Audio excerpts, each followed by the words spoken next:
Remplace ta viande par ce délicieux steak de pommes de terre. Je commence ma recette en faisant cuire 4 pommes de terre moyennes. Maintenant, j'ajoute assez d'eau pour couvrir complètement les pommes de terre. Après avoir ajouté l'eau, j'ajoute du sel selon le goût. Tu peux l'ajuster selon ta préférence. Je mélange bien pour que le sel se dissolve et se répartisse uniformément. J'allume le feu et je laisse bouillir les pommes de terre pendant environ 15 minutes. Mes pommes de terre sont déjà cuites. J'éteins le feu et j'égoutte toute l'eau. Je place les pommes de terre dans un bol et je les écrase bien avec une fourchette ou un presse-purée. J'aime les écraser pendant qu'elles sont encore chaudes. C'est beaucoup plus facile. Lorsqu'elles refroidissent, elles deviennent plus dures et c'est plus difficile de les écraser.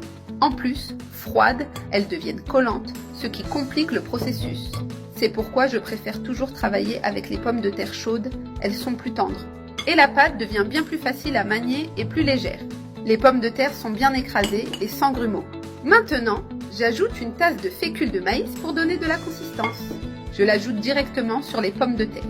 J'ajoute aussi des herbes fraîches au goût, comme du persil ou de la ciboulette. J'utilise un mélange de coriandre et de ciboulette, mais tu peux t'adapter. J'ajoute aussi du poivron rouge haché pour la couleur et la saveur.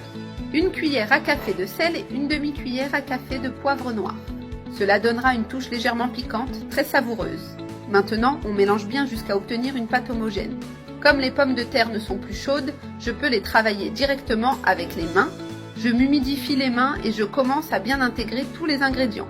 J'ai une pâte bien mélangée et uniforme. Maintenant, je mets un peu d'huile ou d'huile de coco sur les mains. Si tu en as chez toi, je recommande l'huile de coco pour son parfum. Je prends une portion de pâte pour commencer à former les steaks. On forme d'abord une petite boule, ensuite on lui donne la forme d'un steak avec les paumes. Écrase doucement jusqu'à obtenir l'épaisseur souhaitée.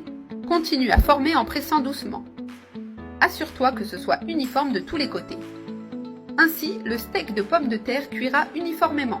Cette recette est merveilleuse et économique, parfaite pour toutes les occasions.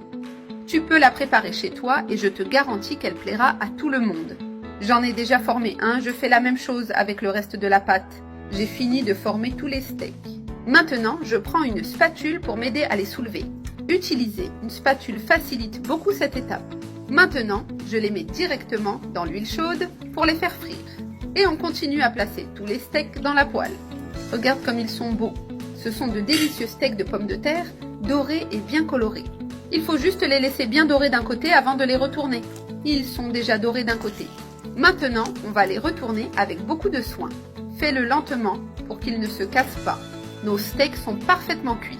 Je les retire de la poêle et je les mets sur une assiette avec du papier absorbant.